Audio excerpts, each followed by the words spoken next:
Bueno, terminamos el módulo de gestión del desempeño y pasamos ahora a lo que son compensaciones. Siempre la palabra compensaciones o remuneraciones suena como ya a polémica o a importante y tiene varios matices que, bueno, los vamos a ver durante el transcurso de las diapositivas. Nos van a mostrar que, claro, es un elemento de conflicto, muchas veces entre los trabajadores o los funcionarios públicos, según corresponda. Y vamos a ver qué se puede hacer, qué tipos de compensaciones hay, y lo principal, qué es lo que pasa con la persona, ¿cierto? Cuando hablamos de las remuneraciones, las personas en general tienen alguna posición respecto a las remuneraciones que paga su compañía, dado que son uno de los principales mecanismos que tiene la persona de motivación, o incluso algunas teorías plantean que no es tanto la motivación lo que se afecta, sino la desmotivación, o sea, que es el malestar que puede tener la persona con la organización. Contarle un ejemplo. Por ejemplo, en mi caso, me acuerdo que en varias, yo tengo mi posición, ¿cierto?, respecto al tema de las remuneraciones. Y en más de alguna ocasión me ha tocado enfrentar autoridades o directivos o gente que está sobre mí, que me plantea la idea de, dada los espacios o holguras financieras que hay, se puede hacer un aumento de remuneraciones en el servicio público en el cual yo estaba trabajando en esa época. Bueno, lo que yo siempre planteo, que esta es mi posición, no es parte estrictamente de la materia de lo que dicen los libros, aunque se asemeja. Digo, mira, se puede hacer, yo no digo que no. Lo ideal es que más que aumentar los sueldos de la gente, vaya asociado a alguna política o alguna medida que no solo aumente el sueldo de la gente, sino que también aumente o logre incrementar la productividad o la satisfacción que tienen las personas. Si no, no tiene mucho sentido. Esa es mi opinión. Y en general, lo que yo creo es que las remuneraciones sirven para generar más molestias que agrados. Por ejemplo, recuerdo en mi trabajo anterior, ya un par de años atrás, se planteó un aumento de remuneraciones a harta gente, un grupo bien grande. Entonces yo le pregunté a la persona que por qué, cuál era la idea. Entonces me decían que esperaban que la gente estuviera más contenta si se le pagara más. Que en estricto rigor es una frase cliché, si uno la quisiera llamar así, pero que podría tener algún asidero, ¿cierto? Porque harta gente, si nosotros conviniéramos que a mayor remuneración, mayor satisfacción de las personas, uno podría entender que ese razonamiento tiene alguna lógica y podría tener alguna validez. Pero tiene un grave problema.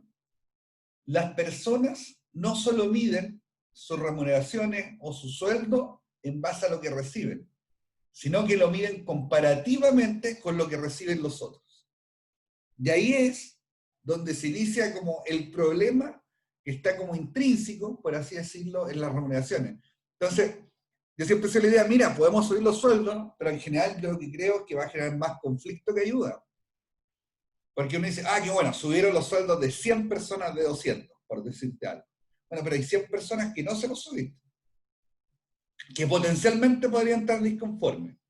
Fuera de los disconformes que están en el grupo de los 100, que sienten que, claro, me subieron, pero le subieron al de al lado, que yo siento que no trabaja tanto como yo, por lo tanto, también paso a estar molesto.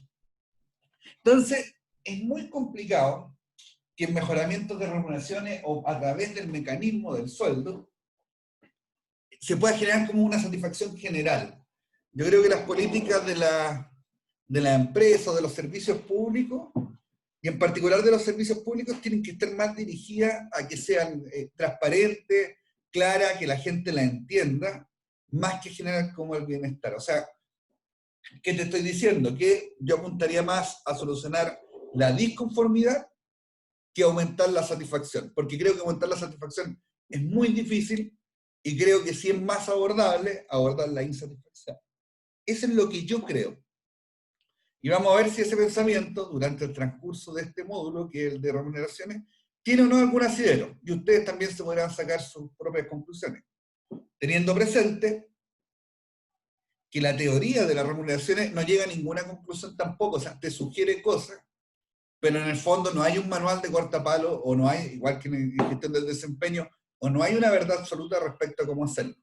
Sí hay ciertas cosas de cómo hacerlo bien, cierta guía de cómo podría hacerse bien, pero lo que no garantiza naturalmente que uno vaya a obtener un buen resultado o lo que está esperando. Entonces, fíjense que lo primero que uno podría decir es que, bueno, hagamos la definición que es la que hice en el libro, en el Mondi, que es la que yo le voy a pasar a usted. La compensación es el total de gratificaciones que se proporcionan a los empleados a cambio de sus servicios. Es una definición bien simple y me parece que no, para efectos de este curso no necesitamos nada más. Después nos dice, existen 3 tipos de compensaciones. La directa, la indirecta y la no económica. Bueno, la directa naturalmente es el sueldo. Y cuando hablamos de sueldo, es lo que recibe la persona en su cuenta corriente todos los meses como retribución acordada por el trabajo que realiza en la organización. Eso es como también bien simple. Vayamos a la indirecta. ¿Qué se imaginan ustedes? ¿Alguien tiene algún ejemplo de alguna compensación económica indirecta? Aquella que podría ser en vez de que podría ser, por decirlo así, una variable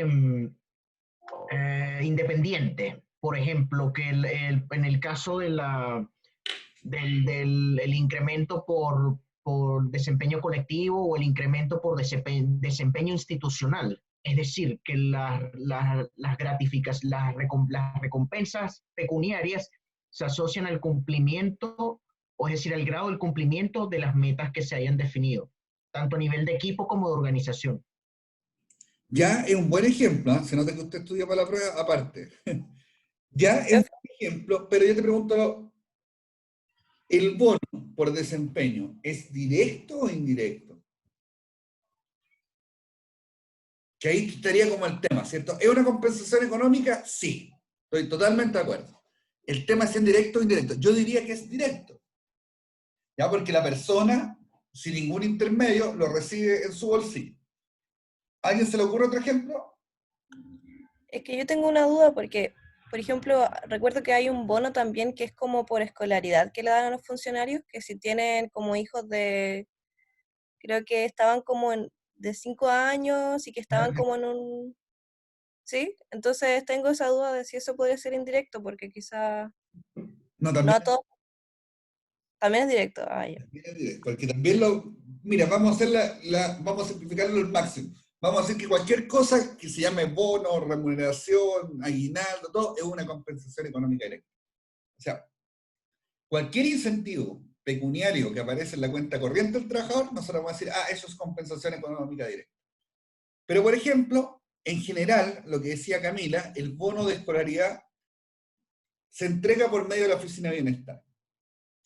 Y la Oficina de Bienestar de los Servicios Públicos ofrece un plan de salud a los funcionarios públicos. Que más que un plan de salud, yo diría que es un plan de seguro de salud. Y ese sí pasa a ser un beneficio económico indirecto. No es algo que yo recibo directo a mi bolsillo depositado por la unidad de remuneraciones, sino que hay una entidad que administra un seguro en el cual están todos los trabajadores de la institución que se encuentran afiliados a Bienestar y en el cual a mí me reembolsan cierta cantidad de dinero en la medida que tengo alguna prestación o alguna atención médica. Entonces, ese es indirecto, por ejemplo. La gente que se inscribe en los servicios de bienestar de los servicios públicos recibe compensación económica indirecta, y en general esa compensación económica indirecta está en casi todos los servicios públicos. Muy raro que un servicio público no tenga una unidad de bienestar. Fíjate lo extraño, porque uno diría, ah, ok, entonces todos los servicios públicos, pues la administración pública es una sola, deberían tener las mismas compensaciones directas, las mismas compensaciones económicas indirectas, y la no económica, dejémosla aparte por mientras. Y la respuesta como lógica debería ser sí. Todos los servicios públicos, dado que son parte de lo mismo, deberán tener más o menos compensaciones económicas directas iguales y compensaciones económicas indirectas también similares. Y fíjate que eso no es muy así, no es tan así como uno pudiera pensar. Por ejemplo, en la compensación económica directa, vimos que los servicios públicos tienen distintas escalas de sueldo. Lo vimos en el principio de este ramo. Por lo tanto, las compensaciones económicas directas no son tan similares. ¿Por qué? Porque según donde yo trabaje, existe una escala de remuneración distinta a donde yo estoy. Pero no hay que olvidar que la mayoría de los servicios sí tienen escala única de sueldo.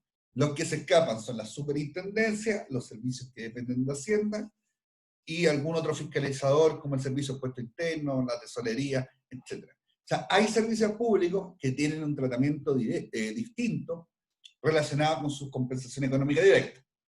Primer punto. Otro punto que quería señalarlo porque también es parte del Poder Ejecutivo. Los servicios de salud ganan menos que los otros servicios del Estado a igual grado. Ahí también hay una diferencia. Dicho eso, uno debe pasar a la indirecta. Bueno, en la indirecta uno dice ya, ok, el bienestar. Fíjate, yo trabajo en el INED, les he contado eso. Y yo trabajé antes en el Ministerio del Interior. El Ministerio del Interior tiene un centro recreacional que está ubicado en la costa y que no tiene acceso a la playa. Está ubicado cerca de la costa, pero no tiene acceso a la playa como fácil. Y acá el INED tiene un centro en la misma playa, y acá en Algarrobo el otro está como en Coquimbo.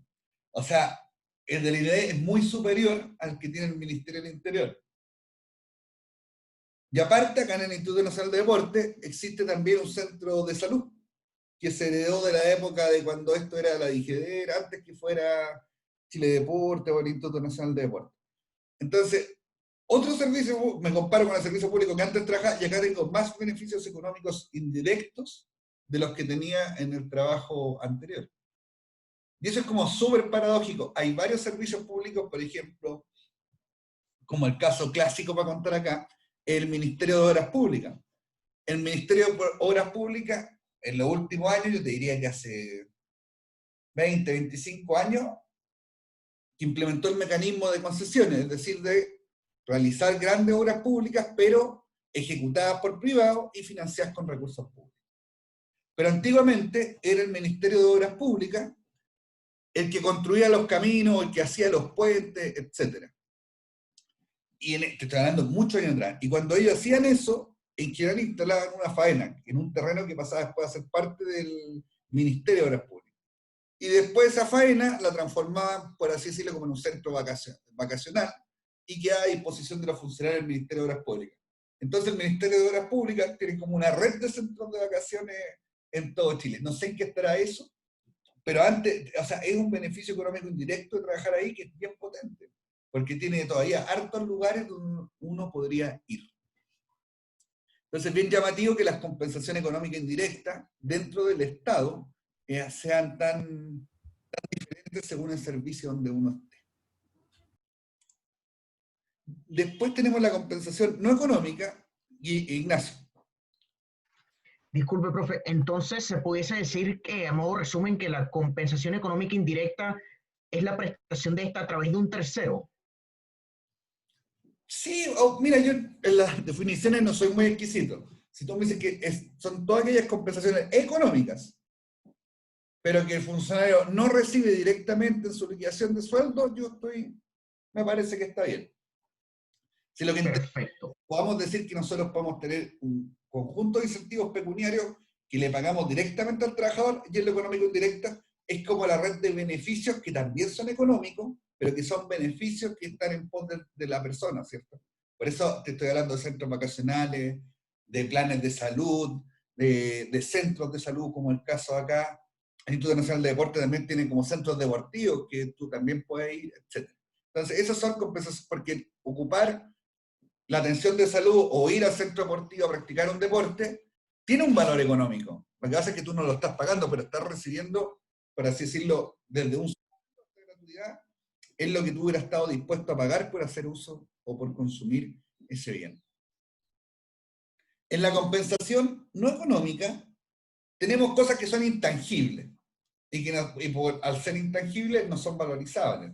Por ejemplo, tenemos el clima laboral. ¿Qué tan agradables son los compañeros de trabajo? ¿Qué tan agradables son el lugar donde yo trabajo, la oficina, la cantidad de iluminación, la temperatura que hay adentro, etcétera? Hay muchas cosas dentro de las compensaciones no económicas. También está el estatus, ¿cierto? Hay ciertas instituciones públicas incluso que tienen más estatus que otras. Por ejemplo, yo antes trabajaba en el Ministerio del Interior, que tiene más estatus que el Instituto Nacional de Deportes, eso es así.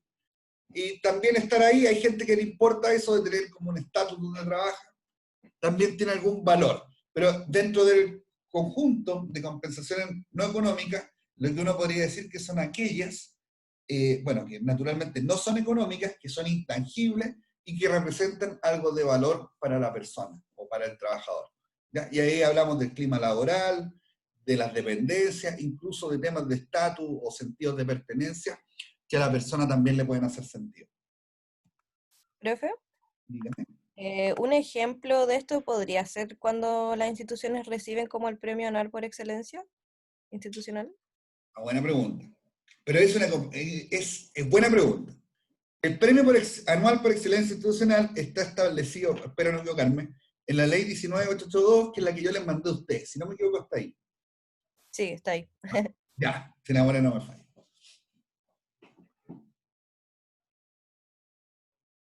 El premio de excelencia institucional es un bono que se paga, no me acuerdo bien, pero creo que en los meses que las personas no reciben el bono del PMG, que son marzo, junio, septiembre, diciembre, creo que son en los otros meses.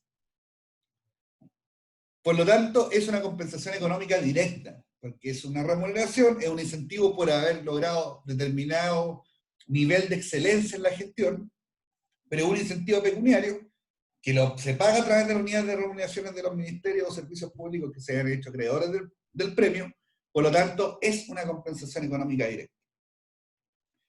Solo comentarles, para que analicen el uso que tiene esta herramienta, cuando salió el premio se lo ganó el registro civil por 3 años cuando partió. ¿A alguien se le ocurre por qué o no?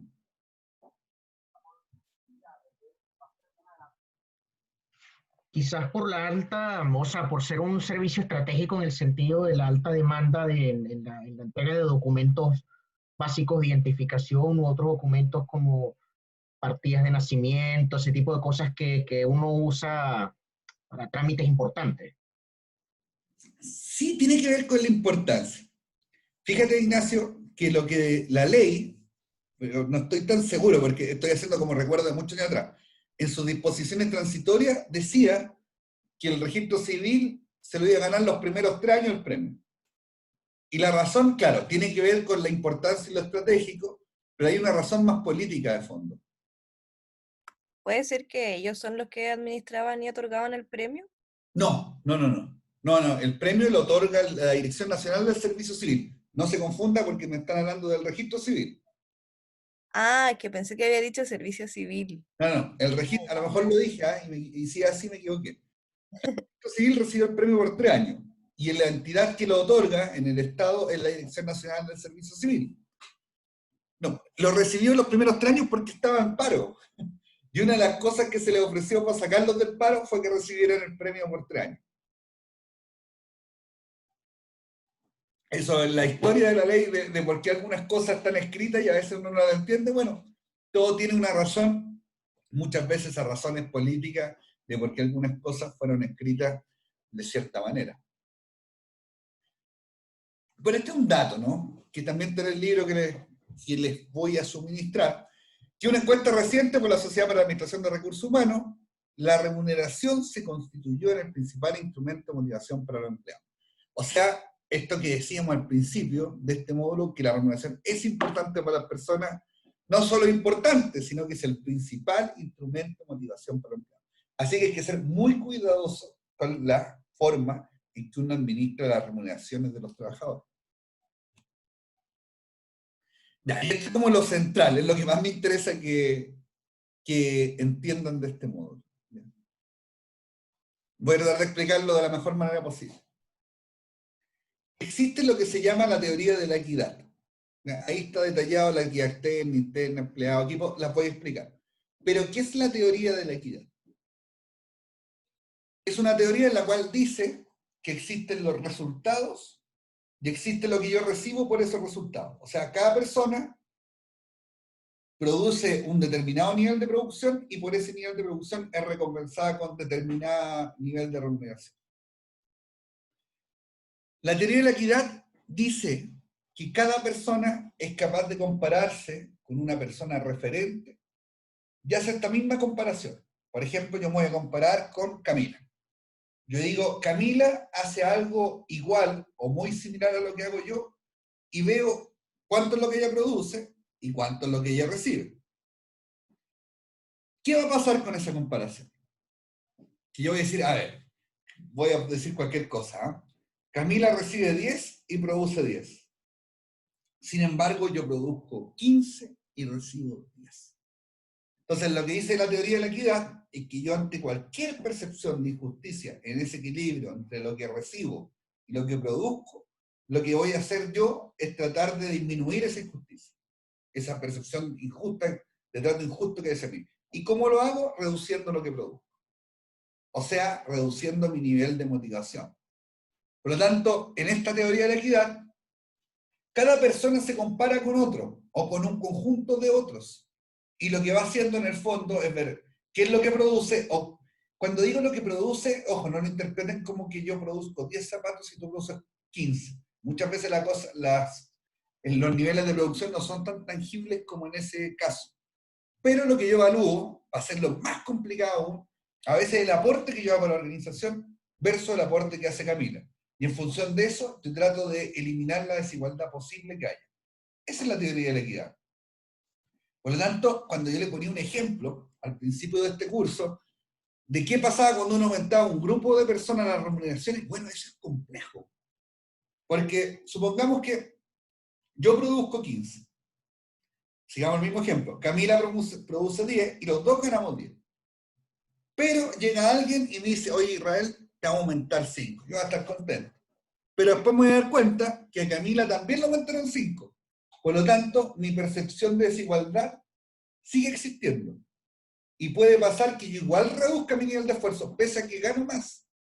Pese a que gano más, yo igual reduzco mi nivel de esfuerzo, producto de que la sensación de desigualdad sigue existiendo. Camila sigue recibiendo lo mismo que yo, pese a que su aporte es menor al mío. Esa es la teoría que explica de cómo las personas ven o perciben la equidad en sus remuneraciones. ¿Les quedó claro o no? Necesito que esto sí me conteste alguien, por lo menos me diga sí, no, pónganme en el chat, como ustedes quieran. Pero ¿les quedó claro? Yo lo entendí que es básicamente como una conducta solidaria con el resto de los compañeros que a lo mejor, por ejemplo, no alcanzan el nivel de otro compañero, por ejemplo. No, no es solidario, al contrario, es súper, no sé si la palabra egoísta, pero es súper personal. Porque yo me comparo contigo. Entonces yo veo si lo que yo recibo está acorde a lo que yo produzco. Por lo tanto, la injusticia que yo trato de corregir es mi injusticia, no la tuya. O sea, si yo veo que tú recibes lo mismo que yo, o más que yo, y yo siento que tu aporte es menos, yo voy a disminuir automáticamente o voy a ajustar mi nivel de esfuerzo. Entonces, no es solidaria, es personal, así como todas las teorías de racionalidad económica están basadas en el individuo, esta teoría de la equidad también está basada en el individuo. ¿Queda más claro ahí o no? ¿Alguien tiene alguna pregunta? Profe, Señor, ¿y ¿quién me esto habla? cómo? Bastián Rey. Bastián, ¿Cómo? justo. Hola, profe. ¿Cómo se regula esto si parte en base a una subjetividad de cada persona? Bueno, tu pregunta es excelente. Esa es la respuesta. O sea, la respuesta es que es muy difícil. Porque tú diste en el clavo. Tú dices, oye, ¿cómo regulo esto? Si está basado en la subjetividad de una persona, es muy difícil trabajar con subjetividades. Por lo tanto, el desafío, que es gigante, es cómo esa subjetividad yo la podría objetivizar. Y la verdad es que eso muchas veces no es posible. Incluso. ¿Por qué no es posible? Porque primero existen dos elementos subjetivos que son, pero yo diría, brutales. El primero es que tú tomas una base de comparación. ¿Y quién te dijo a ti que a lo mejor esa base de comparación es la justa? No lo sabemos. La gente, por ejemplo, en general tiende a compararse más hacia arriba que hacia abajo. ¿Ya? Porque todos tenemos una autopercepción, por así decirlo, de lo que hacemos que en general es positiva.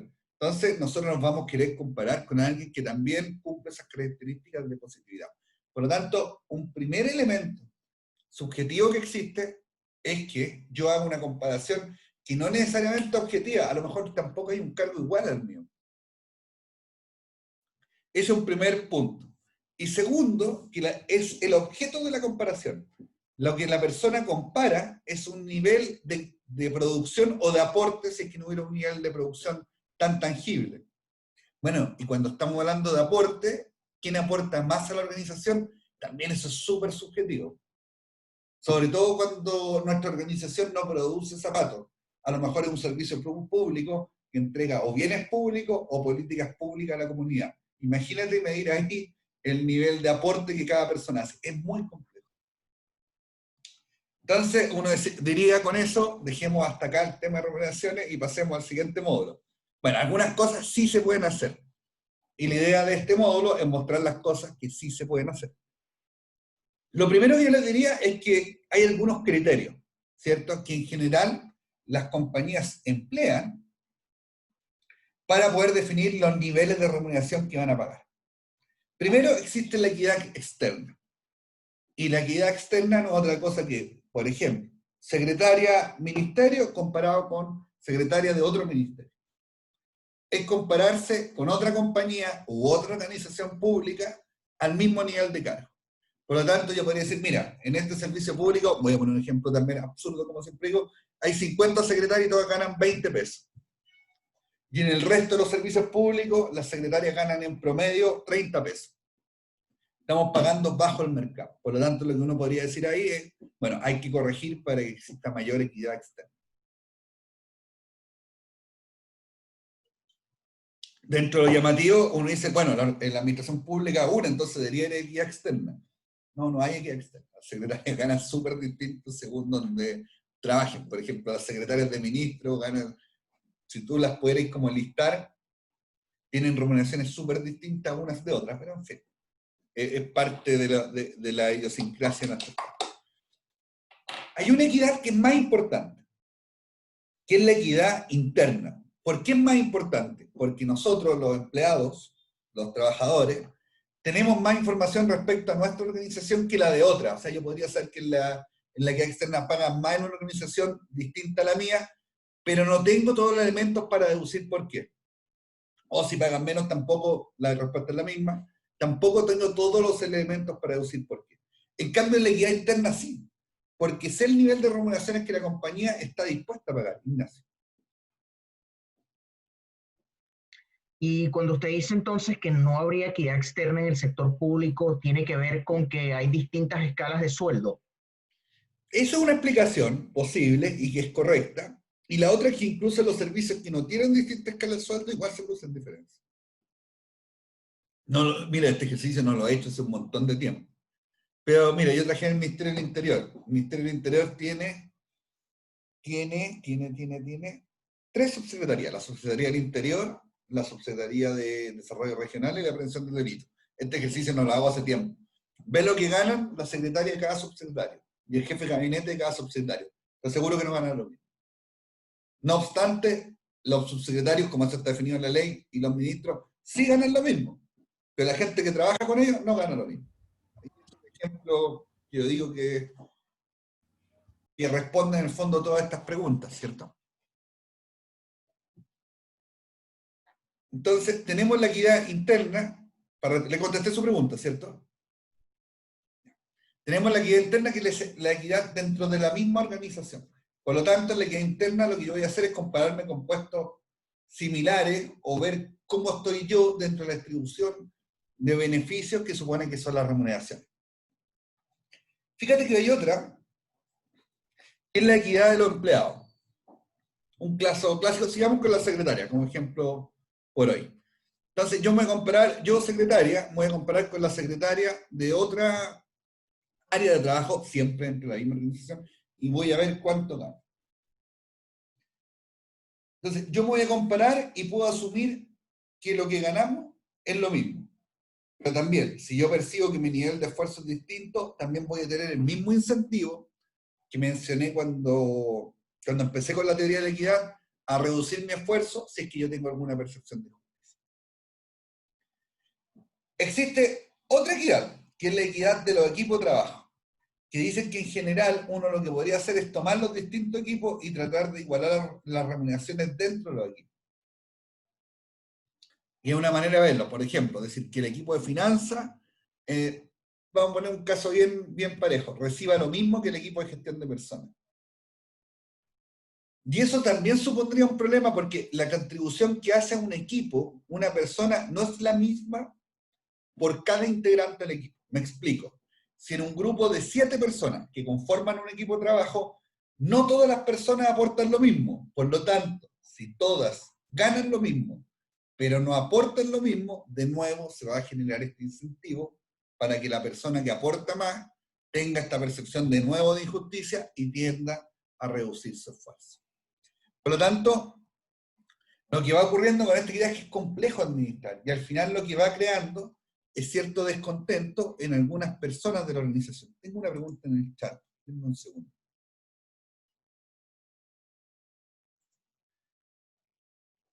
Camila Prat. Ya. Profe, disculpe, no escuché bien la equidad de los empleados. ¿Lo podría repetir? No, la equidad de los empleados es bien simple, Camila. Es compararse con la gente que hace la misma función dentro de la misma organización.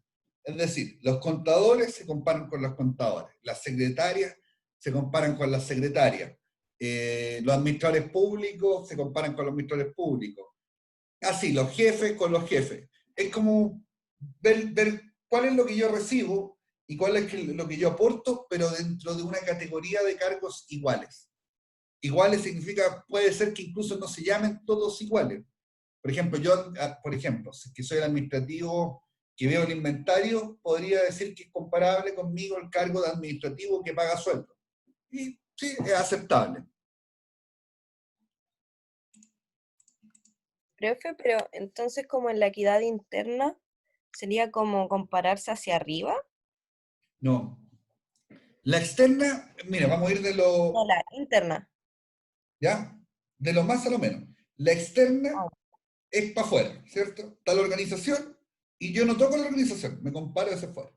Listo. Que podría ser como compararme con el mercado también. Perfecto. La equidad interna es dentro de la organización. Entonces, yo ubico mi posición dentro de la organización y veo cómo estoy retribuido. Porque también podría pasar que yo me compare con pares o gente que tiene el mismo cargo, pero a lo mejor yo siento que estamos todos mal, entonces mi equidad ya no es con mis pares, sino con el lugar que yo estoy ubicado dentro de la organización. Me explico, ¿cierto? Después, en la equidad de los empleados, ahí yo me comparo con pares. Ya no me comparo con la ubicación que tengo dentro de toda la organización, sino que reduzco ese paraguas, partí comparándome afuera, partí comparando el lugar que tengo dentro de la organización, y ahora estoy comparándome con la familia de cargos que yo encuentro que es similar o a la cual yo pertenezco. Y después comparo por equipo de trabajo. Ya no me estoy comparando yo en esa familia de cargos, sino que me estoy ubicando mi equipo contra otros equipos. ¿Se entiende, Camilo, no? Sí, profe, sí se entiende. Ya. Pero también yo le decía que cuando la equidad involucra más actores, por ejemplo, equipos de trabajo, no todo, esto creo que lo dije, no en los equipos todas las personas aportan por igual. Y por lo tanto, si hay diferencia en la contribución, pero reciben lo mismo, lo que yo voy a generar en el equipo es este mismo desincentivo a que las personas entreguen todo su potencial.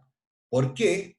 Porque aquella persona que lo hace, pero que recibe lo mismo, cuando perciba esta sensación que hablamos de injusticia entre lo que recibe y su esfuerzo y o contribución, lo que va a hacer es ajustar el esfuerzo y la contribución en función de lo que recibe. Por lo tanto, el tema de las remuneraciones, fíjese que todo lo que hemos hablado tiene una connotación medianamente negativa, porque si el sistema no es claro, y fíjate que vamos a ocupar una palabra que es súper compleja, porque todos vamos a tener una definición distinta de esta palabra, si no es claro y no es justo, lo más probable es que enfrentemos algunos niveles de desmotivación. Y la justicia todos las percibimos de una manera muy distinta. Entonces, ahí un poco, y tomando un poco la pregunta que alguien me hizo, que claro, esto es complejo de manejar, pero hay algunas cosas que sí se pueden hacer. En general, las empresas determinan políticas de remuneración.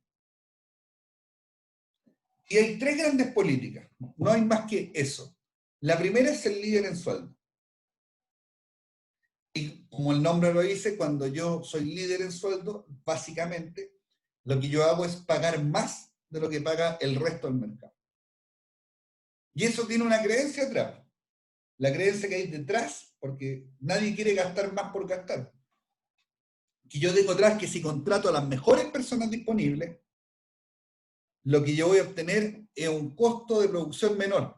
Por lo tanto, al final, eso que pago va a terminar siendo un ahorro en mis costos de producción. ¿Por qué? Porque como tengo a la gente más capacitada y más competente, yo soy capaz de producir un menor costo que la competencia. Esa es la idea que está grabado el líder en sueldo. Cada una de estas políticas tiene una creencia, podemos decir filosofía, pero quizás es una palabra muy grande, pero a lo menos hay una creencia. Hay una manera en la cual yo interpreto cómo funcionan las organizaciones y cuál es el rol que tiene la remuneración dentro de esa realidad. Porque el líder en sueldos también lo que piensa es que pagando más puede atraer y encontrar a las mejores personas. Y ojo, que una cosa es que te lleguen las mejores personas, que ya tiene una complejidad. La otra cosa es que tú las puedas retener y mantener en el tiempo dentro de la organización. Hay otros que dicen, mira, en realidad tengamos un buen proceso de reclutamiento y selección y paguemos lo que paga el mercado. Por lo tanto, no gastemos de más, pero preocupémonos de contratar las mejores personas disponibles en base a los procedimientos de reclutamiento y selección que nosotros tenemos. Que yo diría que esta es la posición mayoritaria que existe dentro del mundo privado. Ignacio. Esto podría ser porque, como usted estaba mencionando, de que, claro, a lo mejor se contrata a alguien que es súper bueno e importante para la organización y se le paga bastante. Pero a lo mejor eso sería absolutamente nada en comparación a que se contrata a alguien que no sepa y después se tenga que despedir y los costos del proceso de empleo completico otra vez que a lo mejor triplique o que se iba esa cantidad. Sí, eso es bastante cierto. Por ejemplo, en la última categoría, y con esto cerramos esta mini sesión de hoy, están los seguidores de sueldo. Los seguidores de sueldo, para decirlo en simple, son los que pagan menos. Y cuando tú pagas menos, tú dices, ok, yo me voy a ahorrar, porque al final lo que se trata de, en cualquier organización, salvo en las públicas, es de producir al menor costo posible. O sea, de esperar o recibir o percibir un determinado retorno, ojalá con el mayor nivel de costo que nosotros podamos afrontar en la compañía. Entonces, bueno, si pago menos, reduzco ese costo y mantengo el retorno. Pero al final, lo que ocurre es que los que pagan menos tienen mayor tasa de rotación de personal. Y esto está estudiado. Y tienen los empleados, en el fondo, menor calificados dentro del mercado. Y por lo tanto, como son los menores calificados, enfrentan costos de producción o costos marginales más altos. Entonces, al final, pagar menos también tiene costo. En principio no, pero en el fondo a lo mejor una compañía que tiene empleados más competentes o más calificados que tú es capaz de producir lo mismo que tú más barato. Entonces, cuando eso ocurre, la pregunta es, bueno, ¿quién produce más barato? ¿El que paga menos o el que paga más? Porque al final lo que importa es poder evaluar el costo de producción. Y a veces las capacidades o las habilidades que tienen las personas son determinantes para obtener menores costos de producción. Eso, estimados. Lleguemos hasta esta lámina. Tomemos algún acuerdo, me interesa conversarlos con ustedes. El primero es que yo les dije que la prueba, la última prueba quedamos el 23, ¿cierto? Sí. Ya. Entonces, el próximo miércoles voy a terminar esto de compensaciones. Va a ser la última clase. Y si quieren le hago un repaso para la segunda prueba, no tengo ningún problema. Y ahí terminamos. Sí, profe, un repaso, por si. Ya, perfecto. Los que hicieron la prueba, ¿encontraron que el tiempo estaba bien? ¿Era mucho? ¿Era poco? ¿Cómo lo vieron? Ahí Bastián me pone una manito, supongo que bien. ¿Alguien se sintió que era muy poco? Yo encontré que estaba bien, pero eran muy pocas preguntas, entonces al tener solo un error bajaba mucho. Sí, ese Creo es el yo. tema. Sí. Ya, vamos Apoyo. a tratar de sumar algunas preguntas. A la segunda prueba la vamos a hacer un poco más larga.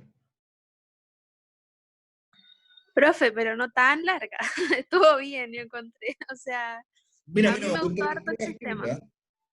Bueno, acá es distinto ahora. Antes no me gustaban porque hay muchas personas que yo escribo muy mala pero también hay otras personas que no le entiendo la letra, entonces me demoraba más en tratar de entender lo que decía que en quedarme con la idea que la persona estaba tratando de escribir. Pero bueno, Marcela, tú ibas a decir algo.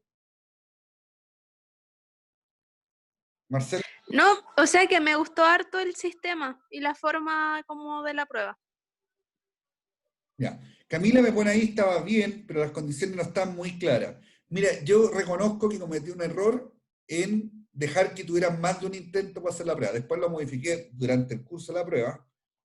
Pero eso, lo que yo les decía es que les voy a considerar el primer intento. Pero en el caso que la persona le haya ido mal en el primer intento, y digamos por mal que tenga bajo 4, les voy a promediar la otra nota con tope hasta 4, como una manera de beneficiarlo en el fondo de ese error. ¿Ya? Para la próxima prueba va a ser el mismo sistema, pregunta, y también va a poder ser solo un intento, probablemente demos un horario acotado, igual como lo dimos ahora, etcétera. Voy a mantenerle el mismo margen de tiempo, los 90 minutos más los 45 que tienen para resolver la prueba. Eso, ¿ya? ¿Alguna pregunta más? Entonces, ¿no vamos a tener el próximo bloque? No, no vamos a tener el próximo bloque. Ya. Profe, y antes de cerrar, entonces, equidad interna, o sea, no necesariamente ni con mi mismo equipo ni con mis compañeros, sino uno se compara con las distintas posiciones y los distintos cargos adentro. Claro. Como dentro de la organización, ¿dónde estoy yo? Y si eso está bien o está mal. Porque yo puedo decir, en el fondo, puedo estar asociado, puedo decir cualquier cosa.